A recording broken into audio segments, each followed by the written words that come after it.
There is one thing most people are too afraid to ask for in bed, even those of us who consider ourselves sexually adventurous. And yet, it is one of the most mind-blowing, most nerve-packed, most intensely pleasurable experiences out there. You guessed it, I'm talking about rimming. But here's the deal. This isn't something you just dive into. Done right, rimming can take your pleasure and your partner's pleasure to a whole new level. But done wrong, let's just say it can be an absolute mood killer. If you've ever been curious about giving, receiving, or just bringing up rimming in conversation, this is the video for you. Make sure that you watch to the end, because by that time, you will know exactly how to introduce it, how to do it right, and how to make it an experience that is unforgettable for all of the right reasons. So first things first, if you're not already familiar with the term rimming, what I'm referring to is using your tongue and mouth to stimulate a partner's anus. In other words, the rim, you know, the little circle, also called tossing salad, and I'm sure a whole bunch of other things. And the first and most important step of all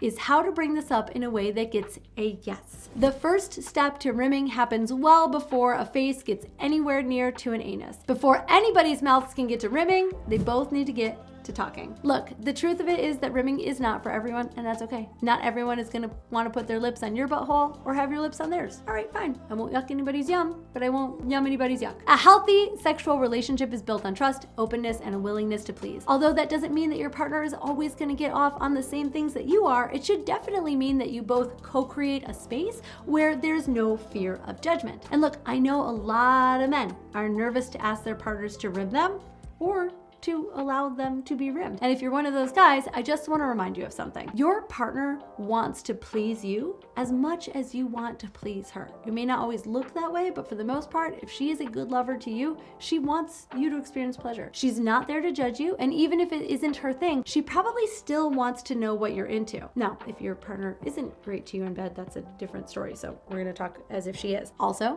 I just need to put this out there, it is 2025. People are licking each other's assholes. They're more likely to lick their asshole than they are to eat the brown spot on the banana. Put myself firmly in that category. The brown spot is yucky. Rimming requires a strong level of trust and communication, not to mention a higher degree of prep. And so it's not something that you want to just spring on someone out of the blue. Trust me, have been there, have had rimming sprung on me on multiple occasions, was shocked every time. When it comes to bringing up this conversation, my tip is not to do it when you're having sex. It's something you should bring up at a moment when your partner has a chance to sit with the idea and doesn't have to make up their mind in the moment. One of my favorite moments to bring up something like this is after you have sex. I love this moment because ideally, if the sex was good and you're subscribed to this channel, then you're probably feeling very close and connected. You've just been through this vulnerable act of sharing your body through your sexuality, and you're both in a sexy mind state and an open mind state, which is very important. Maybe you're lying in bed, cuddling in each other's arms, or you're just coming back from the kitchen with a post-sex snack. Maybe it's a banana.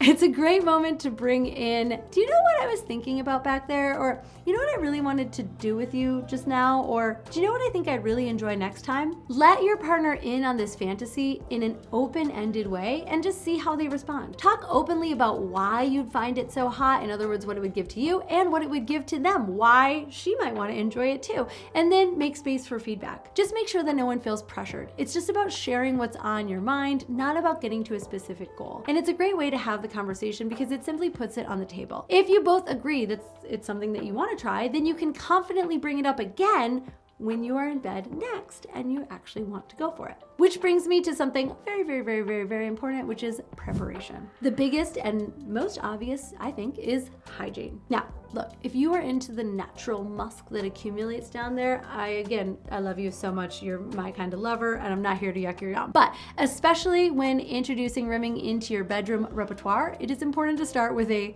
clean slate. Take a nice thorough shower, consider trimming or shaving any hair in that area, give the area around and including your anus a little scrub with some gentle soap. And it's always a good idea in the days leading up to the experience to consider your diet. Hopefully you know the kind of food that is most likely to irritate your digestive system, and so it's best to avoid those in the day or even 2 days ahead of getting close and up in our behinds. But that's about it.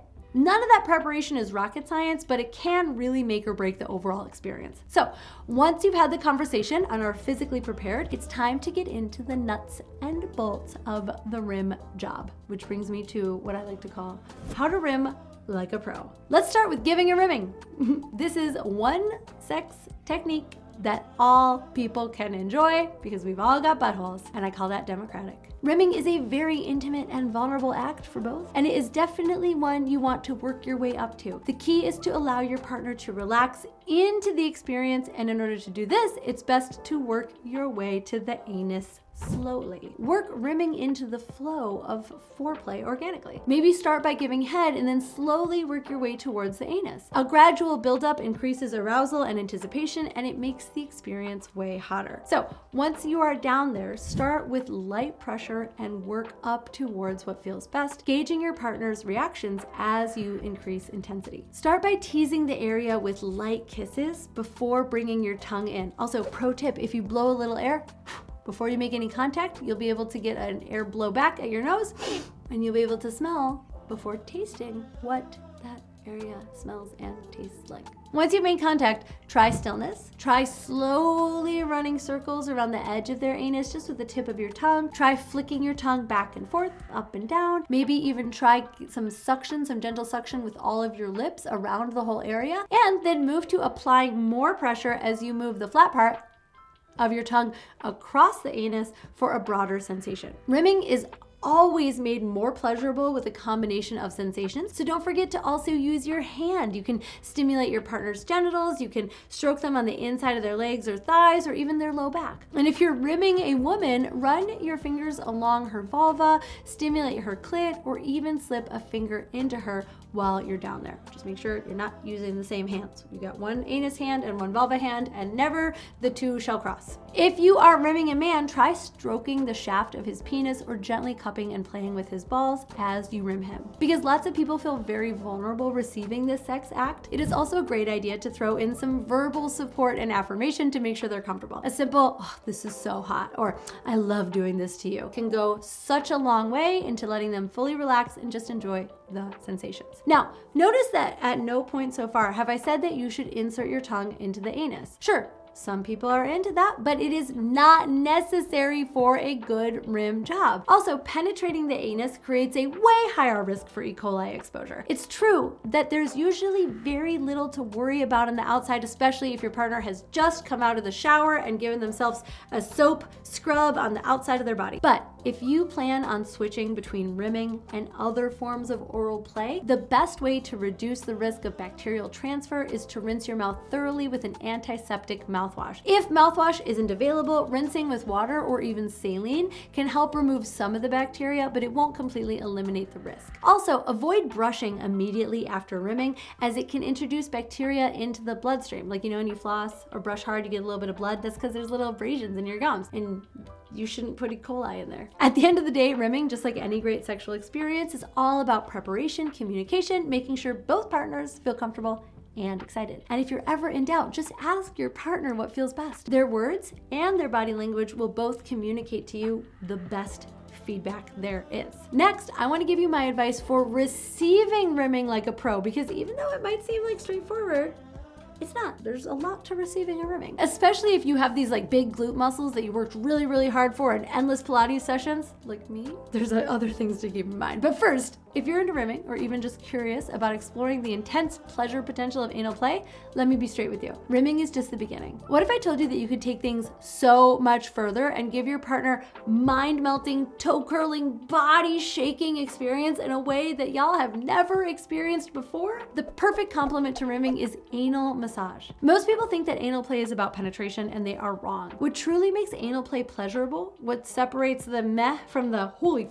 what just happened, is understanding the power of anal touch. And I know this because I used to be one of those women who thought anal just wasn't for me. I didn't get the appeal, I didn't enjoy it, and honestly, it felt more like I was doing it for him than doing it for myself. And that all changed when I experienced anal massage for the first time. It turned my entire world upside down, and I made an entire course around anal massage. If you would like to check that out, there is a link in the description below. Perfect compliment if you're doing butt stuff. All right, now let's talk about what it takes to receive rimming like a professional. The first step to enjoying a good rim job is letting go of the mental blocks that may be stopping you from full presence and relaxation. If you are self-conscious, it is important to remember that your partner is down there because they want to be, and that despite any taboos, rimming is just another form of giving and receiving pleasure. In fact, that fact that it is taboo might be a source of great pleasure for you. Focus on deep breathing and on relaxing the muscles around the anus, because if you are clenched, you won't be able to experience the full sensations. Plus,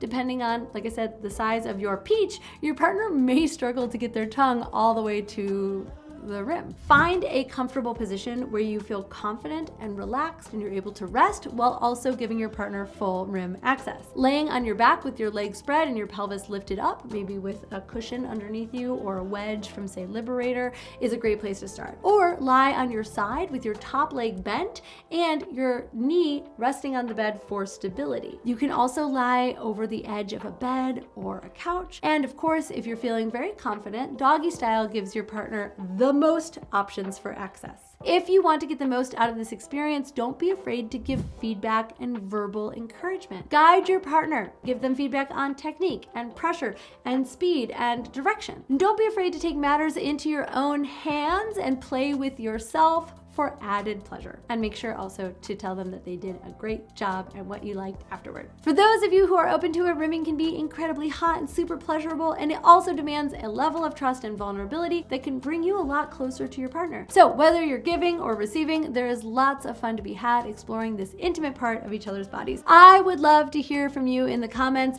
What do you think makes a great rim job? What do you enjoy about giving and receiving? What other pieces of communication or advice or prep or aftercare would you add to this video? While you're down there, make sure you're subscribed. I'm Caitlin V. Thanks for watching. I'll see you here next time.